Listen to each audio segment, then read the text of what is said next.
Welcome to another episode of Healthy, Wealthy, and Wise Retirement Podcast, where certified financial planner Lauren Sherman shares thoughts on having a healthy mind, body, and spirit, an abundance of wealth inside portfolios and out, and lessons learned from clients and mentors over the years. Welcome, everyone, to another Healthy, Wealthy, and Wise Retirement. As always, I am your host, Lauren Sherman, and today we have another video episode. So if you're listening on one of the podcast apps, you can switch over to YouTube if you'd like to watch. And today's conversation is a fun one as I continue this journey of interviewing financial advisors of some of the other firms here locally in central Iowa. Today, I talk with Adam Obrecht, and we broke this conversation up into two parts. Part one, we talk about one of Adam's favorite hobbies, aviation. So anyone who has a passion for flying or would like to look into the hobby, this episode is for you. We will come back in 2 weeks with part two, where I ask Adam about his advisory firm, AO Wealth, and give him a chance to share how they are unique, the types of clients they work with, and so on. We have the plane gassed up, visibility is great, so buckle in as we head up into the clouds for this conversation with Adam Obrecht. So let's see, I'm trying to remember back when I first met you. I think we were at the same firm briefly back in 2014, 15, maybe it was when that started. And then when you moved over to BDFS. Yeah. I don't, all those years blend together a little bit. So Yep. for our audience, I have a little bit of a background knowing Adam through a monthly group of financial advisors that get together called Kingdom Advisors. Kind of randomly bump into you at church every now and then and that type of thing. But even though we were at the same firm 10 or so years ago, I've gotten to know Adam a little bit better in these last handful of years. And professionally, Adam has the CFP, the Certified Financial Planner designation. He is the founder of AO Wealth in the Des Moines area, technically Urbandale, right? Correct. And in addition to the CFP designation, Adam also is a certified Kingdom Advisor and has a Master of Business Administration degree with a personal financial planning emphasis. So, but for part one of today's talk, we're going to put all of that on hold and dive into one of Adam's favorite hobbies, aviation. So Heads in the cloud. I have to give a little bit of a kind of preface here. So once again, for any new listeners, and I guess as I explain this to you, Adam, we mostly stick with financial planning and retirement topics on this podcast, but we also have a lot of newly retired individuals who are kind of looking for that next thing, that next hobby, so to speak. And in the past, we've interviewed a golf professional. We also took a deep dive into the world of coffee and how to get your perfect brew. So that was an entertaining one. Yeah. So part one of today's conversation will definitely fall into that hobby category. And then part two, we'll follow up with this one and we'll dive into your firm. So I'm looking forward to this because I have a few clients in Iowa who do some flying of their own. I have a new client from Oklahoma that has his own plane. And this is one of those topics that I don't know a heck of a lot about. So I'm not even sure if I'll know the right questions to ask you, but we'll give it a shot. And I think the conversation will go where it goes. Yep. So I guess before we jump right into that, first off, I appreciate you joining me today and doing this and sharing your hobby with us. And I'll maybe start with just having you share a little bit about yourself, whether, your family, your firm, that type of thing. Yeah. So married with two boys, got a senior in high school and a seventh grader. And with the aviation side, the seventh grader is my sidekick. As well, he loves to go with me on adventures. But live in Urbandale, grew up in Southwest Iowa, and then went to Iowa State and then landed in the Des Moines area about 24 years ago. So, okay. And so I guess the question is, I know how a lot of people get started with different hobbies, golfing, you pick up a golf club, you have a neighbor that asks you to go golf with you. How do you get started in aviation?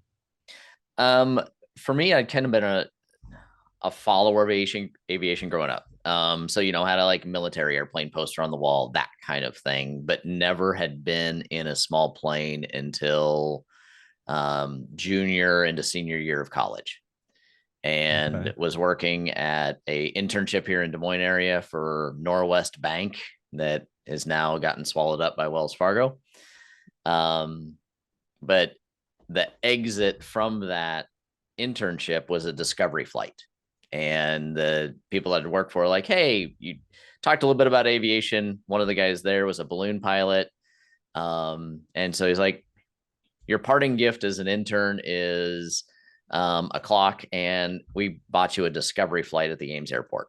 And Wow. so do That's the different. discovery flight and see if you enjoy it. And so basically a discovery flight is an instructor taking you up and giving you a sense of what is it like to be in a small plane. So I kind of joke that that's the most expensive internship ever. It was a paid internship, but yeah, that money went away fast.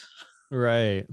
Yeah, that's pretty unique. I've never heard of something like that where that's a little perk that they give you to see if you like it. That's interesting. Yep. So yeah, that was 1998 is when that all started. Okay. So maybe the next question, I guess that's how you got started. Before we jump into some of the things you learned and just kind of the practical stuff about it, how would you recommend someone new to the hobby would get started? And maybe with that, some of like what could they expect as far as cost? Are there different ways to go about it? Of like, I think sometimes people think you have to buy a plane versus buying hours. What's that all look like for something? Just kind of someone wanting to dabble in and see if they like it. Yeah, the discovery flight's a great way to start, just to see if you do like it. I mean, is there a fear, a motion sickness, a physical something that, while it may be a great thing for the mind to explore, can you physically do this? And Sure. so, going to a local flight school or at a local airport called a fixed based operator. We've got 7 or 8 of them around central Iowa area, and obviously they're all across the country. There's over 5,000 airports in the US that people could go to and do this kind of thing. It's a good place to start. And then there's a couple different tracks on training. There's kind of a formal training process that is here's class 1, here's class 2, here's class 3, and it's a written out script, or a Okay. more informal training process with a flight instructor that they kind of go where you need to take it. Private pilot's license, the regs say 40 hours. Most people do it in 50 to 60 hours because there's a lot of check boxes to hit. So it's not just go fly for 40 hours. It's some of it's night flight, some of it's cross country time, so you got different categories of stuff to do. Sure. So all in, most of that usually is costing people now around $9,000 to get their private pilot's license. And that's where the hobbyist usually starts turning it from a learning environment to an experience environment. Okay. There's others was with a gentleman last year that he got his private pilot's license as a senior in high school, and he's going to the University of Oklahoma to get his what's called airline transport pilot rating, so ATP, to be able to fly for like a Delta or a United Airlines. Oh, okay. So he's doing this as a career. For me, it's not a career. For me, it's a hobby. And so the private pilot's license is what gets you to be able to do it as a hobby, to go down to or go up to Mason City in Iowa, which is about a 2-hour drive or about a 40-minute flight, and go to lunch at a Mexican restaurant. Go see my family over in the Omaha area, go see nephews playing baseball, go to pancake breakfast. There's just a lot of things that way. Yeah. Dog The world rescue gets a flight. lot smaller when you're traveling by flight. Yep. Yeah. I mean, even looked at some buddies and I looked at going down to a Kansas City Royals game. So it'd be about a 3-hour drive to get down there, or it's about an hour flight. And so fly down, go to the game, come home. It's an easy day trip versus drive down to the game, come home. It's a long day. Right. So it's somewhat of a time machine that way. Do a little bit for business. to go see some people. But it's more hobby, more personal, and hanging out with my 13-year-old that thinks he wants to be a pilot someday too. Yeah, that's cool that you have that shared experience with him. Yep. And a little different, not only the travel time, but you're not having to show up 2 hours early to the airport and sit in and wait and go through that process either, right? Right. Yeah. And so that adds to kind of a regional travel is what it really, if you're trying to make it more efficient, regional travel works well. If I'm going down to Florida, I'm hopping on an airline. That it's a long flight to be able to get down there for what I fly. There's others that have stepped up in the type of aircraft that they fly to make that reachable. But in the Archer Bonanza world, that's a long distance. So you mean primarily because of the size of the plane? Size and weight, how much you can carry. Okay. Physics does still win. And so you have to look at how much weight you can carry in an airplane. So like the Bonanza, easily carry 4 adults and some luggage. The Archer carry 4 adults and no luggage. Okay. So you get to learn a lot of math in that. There's some great tools and great software help with that. So you don't have to be a math wizard by any means. Okay. But there's planning. And so looking at a dog rescue flight this weekend, well, the planning is starting now, about 3 days out from it. 5 to 10 minutes of planning today to make sure it's feasible. As you get closer, there's some, looking at the weather a little closer, looking at the routes a little closer, making sure that it would all line up. And with general aviation, you're about a 60 to 70% of the time you're going to be able to actually do your flight. So you better have a backup plan. If it's I have to get there, probably going some other way. If it's this is an optional to get there, then general aviation works well.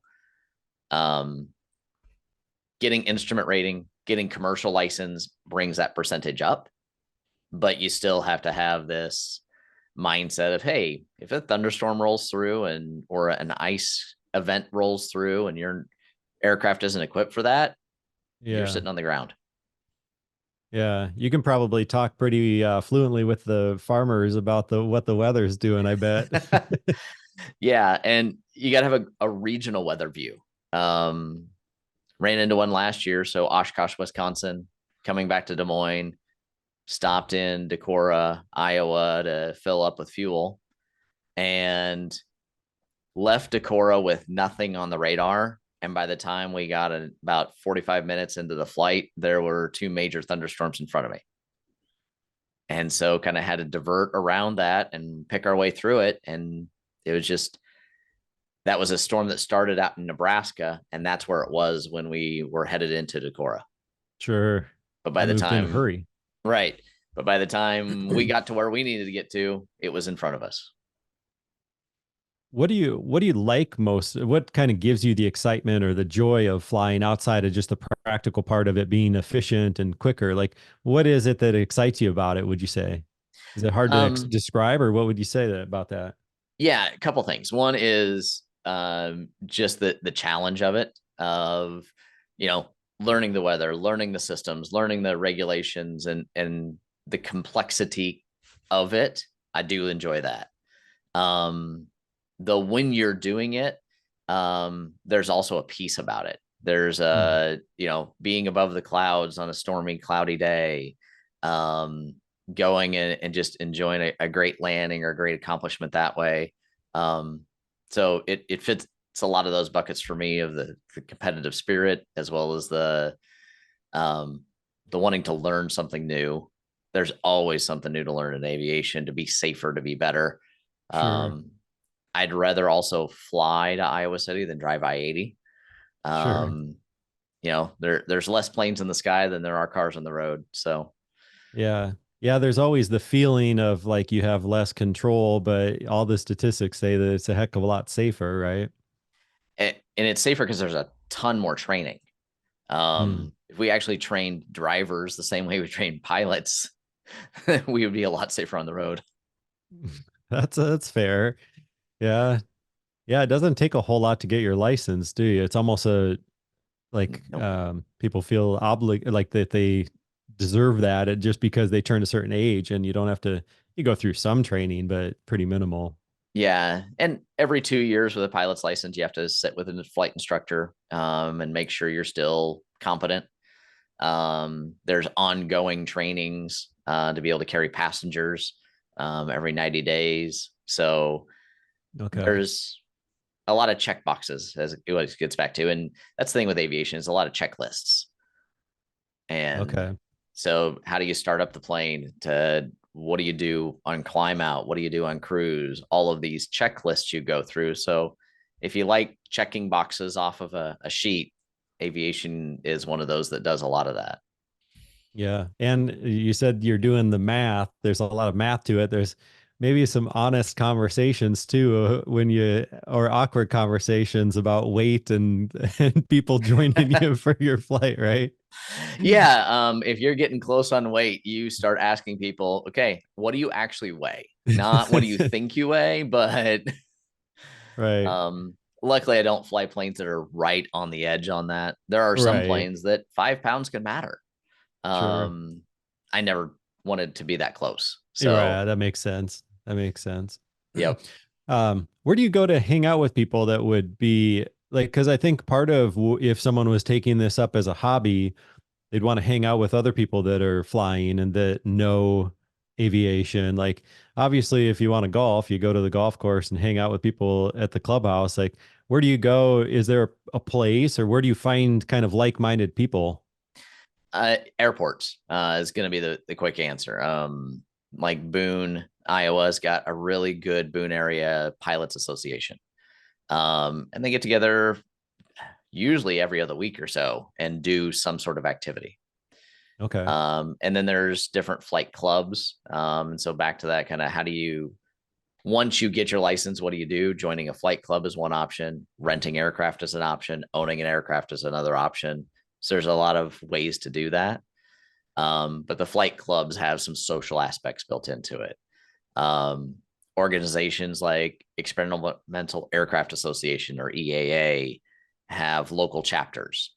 And they have Hmm. chapter meetings every month usually, and some do more often, that focus on certain types of flying or building your own aircraft. Okay. There's some small aircraft that come in a kit, that they've all been certifiable, can get certified. They're still experimental, so there's limits on what they can do. Hmm. Um, but you can take the time to build your own aircraft, and there's Wow. hobbyists that do that.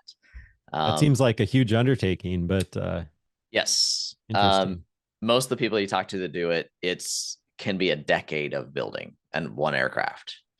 I know a gentleman So that's you working better on. enjoy the process more so than just trying to get the end result, right? Yes, yeah. There was one guy that during COVID, in the Des Moines area, that he built his in about, it was him and his son, and it took him 16 months to do the build. He's working on his second one right now, and he thinks this one will take him 3 years.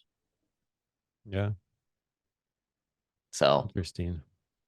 It's funny timing of having this conversation. We grabbed coffee just recently, and I was telling you about an email that I got, and then they followed up with another one that after I didn't respond to the first one about. I think the way it works was you could buy hours, and you're not going to be flying the plane. You're just using it for the convenience. And you seem to know a little bit about that.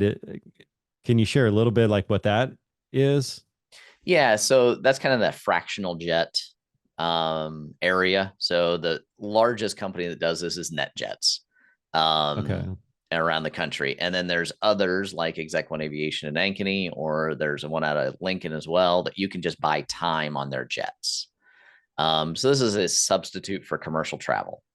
Okay. Um, it's not going to be cheaper than commercial travel, but it's going to be more convenient. Like, you need to get into an airport that's 2 hours away from a major hub. This might be a more convenient way to get there. Or you are taking a lot of people with, it's going to bring the cost down. Most of them are 6 to 9 passenger planes. Okay. The jets are. And so if you're bringing 9 people on one of these trips, business class ticket for 9 people versus a jet option. Well, the jet's probably is going to be cheaper, and you're going to probably get closer to your destination. Right. So there are some convenience factors to it. And the other time too is, like you said, you don't have to go through TSA typically. You don't have to do the checked luggage piece typically. So I know some that they have a fear of flying and they would rather be in a small jet doing it because they can go higher than they can in the commercial. There seems to be a little bit more control in it, picking the weather, picking the time, picking the where, on the fractional jet or buying time in a small jet environment, Sure. than you can otherwise. Okay. But in 2021, Ankeny Airport, which is a regional airport here in Des Moines area, had more traffic, passenger traffic, because of this type of flying than Cedar Rapids did. So there's a good amount of it that happens across the country. And Des Moines takes a lot of people down to Naples, Florida, and Phoenix, Arizona, and middle of Texas in the winter. You know, where are you wintering to? All right, my stuff is there. My car got shipped, or my car is down there. How do I get there? And there's a good amount of people that use a renting time on a jet as a way to do that. Yeah, that's interesting. So what would be, do you have thinking about your own experiences, do you have like a most memorable flight or anything that immediately comes to mind as far as a flight in general, good or bad, that for reasons good or bad, that stands out? Usually you kind of notice the challenging flights. And so my aviation started in 98. My wife and I flew, just kind of got the license, kind of flew locally in essence, until kids came along. And then there's a 12-year gap. So with my wife, we had a couple challenging flights, one coming back from Holland, Michigan. And it was just more challenging because my experience level wasn't quite there for the type of flight it was. And it was also right after September 11th. So we were 20 days after 9/11 happened. And coming back across Illinois, normally there's a ton of radio traffic, and we didn't hear another plane that was general aviation level plane for 30 minutes in the air. So that was memorable just because of, we came off of this changing event of September 11th, right. Had this trip planned. It all worked out still. But a very different airspace after 9/11 than prior to that. The other anecdotal thing there was, we were talking to a corporate jet that was at Holland, Michigan, that we were. Their flight time was 45 minutes from Des Moines area to there. Our flight time was 4.5 hours. This was all the size of the plane? All because of the size of the plane. We were going down and around Chicago. They were going over the top of it. And so, and then other is, more recently going up to Oshkosh, Wisconsin. So there's Air Venture is the gathering that happens up in Oshkosh. It's usually referred to as just Oshkosh versus Air Venture. But think of the Iowa State Fair for aviation. So 100,000 people a day go to that airport. It becomes the busiest airport in the country during the 6 days of Oshkosh. Wow. On 2 runways, they're landing 6 planes at a time. And so normally you get the whole runway when you land. Up there, you get a third of the runway. Okay. And you're paralleling with another plane to come in. So it's a very, very busy airport for this. It's kind of a general aviation experience, but you also have the vendor fair. You also have air show. There's a lot of activity going on up at Oshkosh, and that's something I've been able to do the past 2 years with my son. Have a plan to go up again this year for it, and go up for 2 to 3 days and just experience what general aviation's got in store this year. Sure. That sounds like something that someone would want to attend if they were considering the hobby. Yeah, and it's definitely can be overwhelming. And it's just, you put 600,000 people at an event, or 100,000 people a day at an event, and it's a lot. There's a couple others of those around. Sun and Fun is one. Beach Bash is another for people who fly Beechcraft airplanes. And then on down to just the local pancake breakfasts. So the local airport doing a pancake breakfast. Harlan, Iowa did a chili feed over lunch a couple weeks ago. Atlantic, Iowa always does a 4th of July one.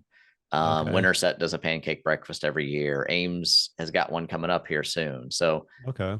the local airports usually do some way of trying to invite the public in, Right. so that they can see they're funding this asset that the community has.